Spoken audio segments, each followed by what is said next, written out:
സംസ്ഥാനത്ത് അതിശക്തമായ ഭരണവിരുദ്ധ വികാരം അലയടിക്കുന്നുവെന്നതിന്റെ തെളിവാണ് തദ്ദേശ സ്വയംഭരണ തെരഞ്ഞെടുപ്പ് ഫലമെന്ന് KPCC അധ്യക്ഷൻ സണ്ണി ജോസഫ്. തെരഞ്ഞെടുപ്പ് ഫലം സംബന്ധിച്ച് മാധ്യമങ്ങളോട് പ്രതികരിക്കുകയായിരുന്നു അദ്ദേഹം.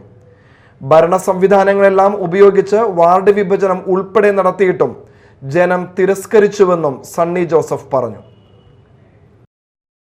ജനകീയമായ അതിശക്തമായ വിലയിരുത്തലാണ്, വിധിയെഴുത്താണ്. സർക്കാരിൻ്റെ ഭരണപരാജയങ്ങൾ വളരെ തുറന്നു കാട്ടപ്പെട്ടൊരു വിധിയെഴുത്താണ്. ആ വിധിയെഴുത്തിന് ജനങ്ങൾക്ക് ഞങ്ങൾ ഒരിക്കൽ കൂടി നന്ദി രേഖപ്പെടുത്തുകയാണ്. ഇത് LDF ഉൾക്കൊള്ളുമോ? പാർലമെന്റ് ഇലക്ഷൻ ഞങ്ങൾ ചോദിച്ചതാണ്, അസംബ്ലി ബൈ ഇലക്ഷനുകൾ ഞങ്ങൾ ചോദിച്ചതാണ്. ഒരു തിരുത്തലും വരുത്താൻ സർക്കാർ തയ്യാറായിട്ടില്ല. സർക്കാരിൻ്റെ ധാർഷ്ട്യം, ധൂർത്ത്, അഴിമതി, അക്രമം, ക്രിമിനലുകളെ സംരക്ഷിക്കുന്ന CPMന്റെ സമീപനം ഇതെല്ലാം ആവർത്തിക്കുകയായിരുന്നു.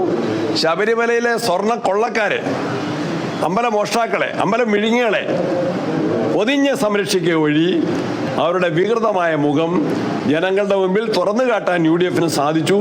അതിൻ്റെ കൂടി വിജയമാണ്. ഈ വിജയം അസംബ്ലി തെരഞ്ഞെടുപ്പിൽ ആവർത്തിക്കാൻ അതിൻ്റെ മുന്നൊരുക്കങ്ങളുമായി ജനങ്ങൾക്ക് നന്ദി രേഖപ്പെടുത്തിക്കൊണ്ട് ഞങ്ങൾ ഏറ്റവും കൂട്ടായ പ്രവർത്തനങ്ങളുമായിട്ട് മുന്നോട്ട് പോകാൻ ഞങ്ങൾ പ്രതിജ്ഞാബദ്ധരാണ്. അതിലേക്കും മുഴുവൻ ആളുകളുടെയും സഹായ സഹകരണങ്ങളും അഭ്യർത്ഥിക്കുന്നു.